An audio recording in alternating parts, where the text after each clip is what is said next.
မင်္ဂလာပွဲကိုမလာနိုင်ပေမဲ့အားတဲ့အချိန်မှာဇေယျနဲ့ချစ်မဝလေးကိုသိန်း900အိမ်တရံရောက်လက်ဖွဲ့ပေးခဲ့တဲ့ဝိုင်းစုခိုင်သိန်းပရိသတ်များအားလုံးပဲမင်္ဂလာပါရှင်လောကကြီးမှာငွေကြီးဆိုတာရှာရင်ရနိုင်ပေမဲ့ကိုယ့်အပေါ်မှာနားလည်ပေးနိုင်ပြီးတော့ကိုယ့်ရဲ့အောင်မြင်မှုနဲ့ပျော်ရွှင်မှုတွေမှာဝမ်းသာအားရပါဝင်ပေးတတ်တဲ့တငယ်ချင်းကောင်းကိုယ့်အကြောင်းအတွင်းသည့်အသင်တည်တငယ်ချင်းကောင်းတယောက်ရဖို့ကတော့တကယ်ကိုခဲရင်ပါတယ်အခုဆိုရင်တော့အစိုးရဝိုင်းစုခိုင်သိန်းကသူမရဲ့လုပ်ရက်လေးတစ်ခုနဲ့အနုပညာလောကရဲ့ခိုင်မြဲတဲ့တငယ်ချင်းတန်ရောစဉ်ကိုတနိုင်ငံလုံးသိအောင်သက်သေပြလိုက်ပြန်ပါပြီ။အားလုံးသိကြတဲ့အတိုင်းပဲတရုတ်ဆောင်စီရနဲ့သူ့ရဲ့ဇနီးတဲ့ချစ်မဝလေးတို့ရဲ့ခန္ဓာထင်ပေါ်လာတဲ့မင်္ဂလာပွဲကြီးကျင်းပခဲ့ရာအခုဆိုရင်တော့တလနီးပါးရှိခဲ့ပြီဖြစ်ပါတယ်။ဇေယျနဲ့ချစ်မဝလေးတို့မင်္ဂလာပွဲမှာတော့တလောကလုံးကအနုပညာရှင်တွေဝိုင်းဝိုင်းလေတက်ရောက်ခဲ့ကြပေမယ့်ဇေယျရဲ့အရင်အဆုံးတငယ်ချင်းဖြစ်တဲ့အဆိုတော်ဝိုင်းစုခိုင်သိန်းကတော့မင်္ဂလာပွဲရဲ့ဘယ်နေရာမှမတွေ့ခဲ့ရတာပါ။ဒီအချက်ကပဲပရိသတ်တွေကြားမှာတငယ်ချင်းချင်းအဆင်မပြေတော့ဘူးလား။ဇေယျကစိုးညီမတွေဘက်ကိုနေရာပေးလိုက်လို့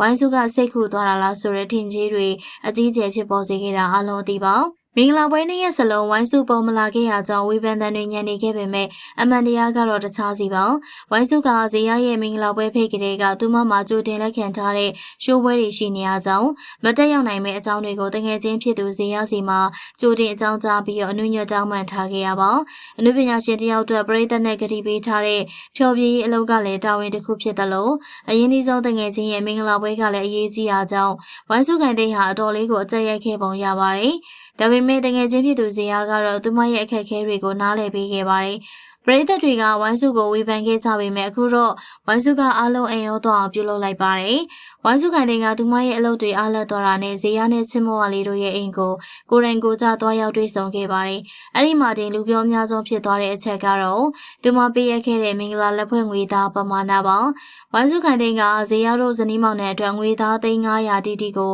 အိမ်တရရောက်လက်ဖွဲ့ပေးခဲ့ရဖြစ်ပါတယ်။ဒီပမာဏကတာမန်လက်ဖွဲ့တစ်ခုထပ်ပိုပါတယ်။ဒါကတငယ်ချင်းရဲ့မင်္ဂလာပွဲကိုကိုယ်တိုင်မလာနိုင်ခဲ့ပေမဲ့မင်းတို့ရဲ့ဘဝတစ်အတွက်9ရဲ့စေတနာက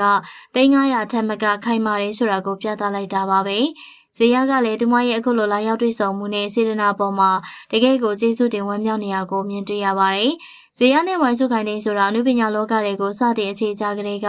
လက်တွဲလာခဲ့ကြတဲ့တငယ်ချင်းတွေပါအရင်ခေတ်ကနာမည်ကြီးခဲ့တဲ့ဇုံတွဲသချင်းတွေဗီဒီယိုတွေကနေစလို့အခုချိန်ထိထိပ်တန်းအနုပညာရှင်တွေဖြစ်လာတဲ့အထိတယောက်ရဲ့အခက်အခဲကိုတယောက်ကဘေးနားကနေအမြဲတမ်းဖေးမခဲ့ကြတဲ့သူတွေပါသူတို့နှစ်ယောက်ကြားမှာအခြားသူတွေထင်ကြီးပေးသလိုသဘောထားသေးတဲ့ကိစ္စတွေစိတ်ခုစရာတွေမရှိဘူးဆိုတာကိုဒီလိုရက်ကသက်သေပြလိုက်တာပါဝိုင်းစုရဲ့အခုလိုရက်ကပရိသတ်တွေကြားမှာတငယ်ချင်းကောင်းဆိုတာဒါမျိုးမှဆိုပြီးတော့စံနမူနာတစ်ခုဖြစ်နေချီကျူးခံနေရပါတယ်ရှင်ခြုံငုံကြည့်ရမယ်ဆိုရင်တော့ဇေယျရဲ့မင်္ဂလာပွဲမှာဝိုင်းစုမလာနိုင်ခဲ့ရကအလုပ်ကိစ္စကြောင့်သာဖြစ်ပြီးသူမရဲ့အိမ်တရရောက်သိန်း900လက်ဖွဲ့ပေးမှုကတော့တငယ်ချင်းချင်းကြားကတန်ရုံးစဉ်ကိုပို့ပြီးတော့ခိုင်မာသွားစေခဲ့တာပါ